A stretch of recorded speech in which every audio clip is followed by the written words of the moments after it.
ئەزانین کە کوژران و برینداربوون و سەختیەکانی ترکە بەسەر مسلمانە دێ هەمووی قەدەری خوای گەورن، بەڵام ڕاکردن لێشیان بەرەو ئەمان و هێمنی و ئاسایشی هەر قەدەری خوای گەورن و ئاگری نەبەر. پێچەوانەی ئەمە هەڵە حاڵی بوون و لە ڕێلادان. ئەگەرنە بۆچی بەرامبەر دوژمنی کافر ببینەوە کە حتمما بە پێی قەدەری گەردوونی خوای گەورە بەسەر مسلمانان نەزاڵب، بەڵام بەرەنگاریکردن و جیهادکردن بە بەجێهێنانی فەرمانی شەرعی هی خوای گەورە هەر قەدەرە، نەخۆشی قەدەرە، بەڵام دەرمان و ڕەچاوکردنی چۆنێتی چارەسەرکردنەکەش و پابندبوونیش بە دەرمانەکەەوە هەر قەدەرە. تۆ حەبیان بۆ نووسیوی 21 دانە حەبە بێ لە هەفتەیەکا بیخۆی بەکارهێنانی ئەم چۆنیەتی هەر خۆی قەدەرە، بەڵام ئەگەر تۆ پەلت لێ کردوتت بە 2 ڕۆژیان خۆم ئێتەوە ئەمە خۆت کوشت و پێی چاوەڕێژ مەکە نەخۆشیەکە چاک بێتەوە.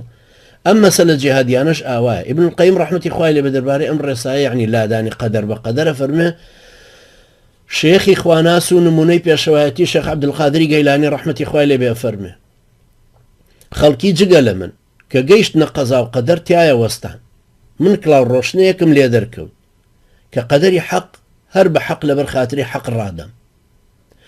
پیاو ئەو کەسەیە کە بەرامبەر قەدەر بوەستێتەوە، نەک ئەوی خۆی داوە بەدەستیەوە. بەرژەوەندی خەڵکی لە ژیانیایە بەمە دێتە دی کە قەدەرەکانی خوای گەورە بە یەکتر لادەن و بە یەکتر ڕادەن. ئیتر کارە قیامەتیەکان چی؟ خوای گەورە فەرمانی داوە خراپە کە هەر قەدەرە بە چاکە کە هەر قەدەرە لا بدەیت. برسێتی قەدەری خوای گەورەیە، بەڵام فەرمانەکە هەر بە قەدەرێکی تری خوای گەورەیە کە تێربوونە لای بدەیت. ئەگەر کەسێک خۆی تەسلیمی برسێتی بکە هیچ نەخوا تا ئەمرێ بە بەهانەی ئەوەی گوایە خۆی تەسلیمی قەدەر کردووە گوناحبارە بێ، سەرپێچی و یاخیبوونی کردووە، بەو شێوەیە مردووە. لادەر و لادرا و لادانەکە هەمویان هەر لە قەدەری خوای گەورن. پێغەمبەری خوا صلی الله عليه وسلم ئەمەی زۆر بە ئاشکرا و ڕاشکاوی ڕوون کردەوە کە عەرزیان کرد یا رسول الله أرأيت رقا نسترقيها ودواء نتداوى به وتقاتا نتقيها هل ترد من قدر الله شيئا؟ قال هي من قدر الله. أي پێغەمبەری خوا عليه الصلاة والسلام چیە فەرمووی دەربارەی دەرمان کە بەکاریەهێنین، یا دوعای قورئان کە بەسەر نەخۆشە ئەیخوێنین، یا خواپەرستیەکەکەین و دوعاکەین، ئایا هیچ لە قەدەری خوا گۆڕێ؟ فەرمووی ئەمانەش هەر لە قەدەری خوان.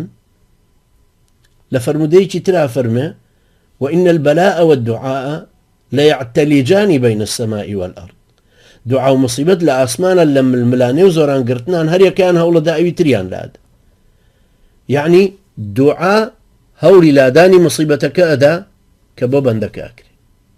ئەنجا ئیبن القەیم ڕەحمەتی خوای لێ بێ فەرمێ ئەگەر دوژمنانی خوا پەلاماری وڵاتێکی مسلمانیاندا مسلمانانیش بە قەدەری خوا لایان دەدەن و ڕایان دەدەنەوە، ئایا جائیزە بۆ مسلمان تەسلیم بە قەدەر ببێ هەوڵ نەدا بە قەدەرێکی تر لایدا؟ ئەوە جیهادەکەیە کە هەر قەدەری خوایە و قەدەرەکەی تری پێ لادراوە. شيخ الإسلام ابن تيمية رحمة خوای لێ لەسەر قەولەکەی شێخ عەبدولقادری گەیلانی و رحمه الله ڕابۆچوونێکی جوانی داوە کە ئەویش هێناوێتیەوە. ئەوانە هەمووی لە لای ابن القەیم رحمەتی خوای لێ بێ لە کتێبی مەدارج سالکین لە مجلدی یەکەم لاپەڕە 199 هەروەها ئەوەی ابن تەیمیە ڕەحمەتی خوای لێ بێ لە مجلدی دووهەمە لە لاپەڕە 458 کە هەردووچیان قەولەکەی شێخ عەبدولقادری گەیلانیان هێناوەتەوە کە فەرمێ قەدەر بە قەدەر ڕائەدەم.